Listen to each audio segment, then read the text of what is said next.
आज का जो कैंप है ये नेशनल मिशन ऑन एग्रीकल्चर, ये NMSA national mission on sustainable agriculture के तहत यहाँ पर फिलहाल में इसका इनेकाद किया गया। इसमें हमने फार्मर्स को जानकारी देनी थी क्योंकि खरीफ सीज़न अभी अप्रोच कर रहा है, तो फार्मर्स के साथ मिलकर एक सब्सिडी स्कीम्स के बारे में बात की और जो रबी जो खरीफ सीज़न आ रहा है उसमें सीड्स फर्टिलाइजर्स वगैरह उसका भी बताया और फिर सब्सिडी स्कीम्स।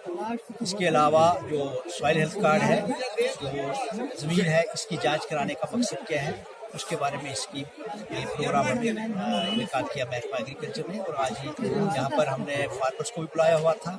उसके बाद जो यहाँ के जो डीडीसी मेंबर्स थे उनको भी हमने रिक्वेस्ट की थी कि आप भी आ जाएँ। रास्ता बंद होने की वजह से नहीं आ पाए, लेकिन ब्लॉक डेवलपमेंट काउंसिल के चेयरमैन साहब करदीप साहब एसडीएम साहब भी बैठे थे।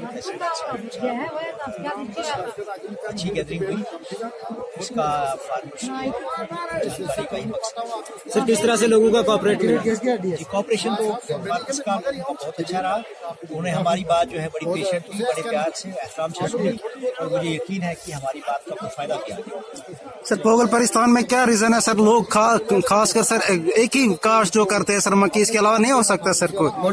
यहाँ पर एक ही का जो हमारे क्रॉपिंग की बात कर रहे हैं, यहाँ पर हॉर्टिकल्चर और इसका पल्सेस का पल्सेस की दालें उनका बहुत स्कोप है, लेकिन जो मक्की की बात है एक सबसिस्टेंस फार्मिंग है कि लोगों को कम से कम कुछ अपने घर में अनाज पैदा हो जाता है। उसके बारे में बात है कि आप उससे शिफ्ट जो ट्रेडिशनल जो आपका रस्मी फसल है इसे आप शिफ्ट कैसे करेंगे और आप कमर्शियल क्रॉप्स की तरफ कैसे जाएं, जिसमें वेजिटेबल्स हैं। मैंने पीस की बात की, वेजिटेबल पीस की बात की, जिसकी डेमोन्स्ट्रेशन हमने पूरे डिस्ट्रिक्ट में लगवाई है और इस एरिया में भी डेमोन्स्ट्रेशन लगी है।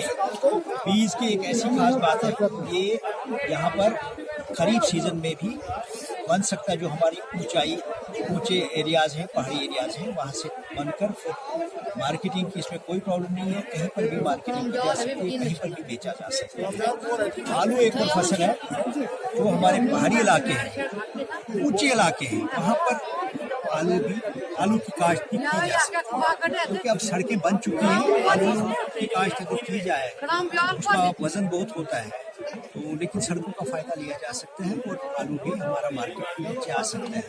आलू की जहाँ तक बात करें, जो वैरायटीज़ हैं जिससे चिप्स बनते हैं, हम कोशिश करेंगे कि वो वैरायटीज़ भी यहाँ इंट्रोड्यूस की जाए।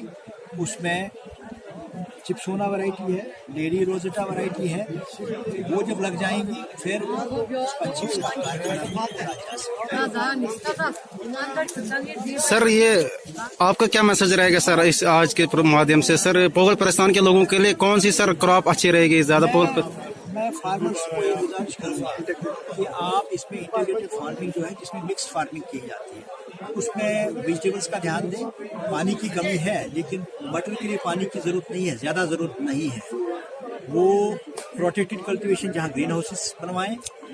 मटर की फसल के लिए वेजिटेबल्स, दालों और खासकर हॉर्टिकल्चर का खास उनका ध्यान रखें जहाँ से उनको उनकी जो माशियत बढ़े, कमर्शलाइज होंगी क्रॉप्स।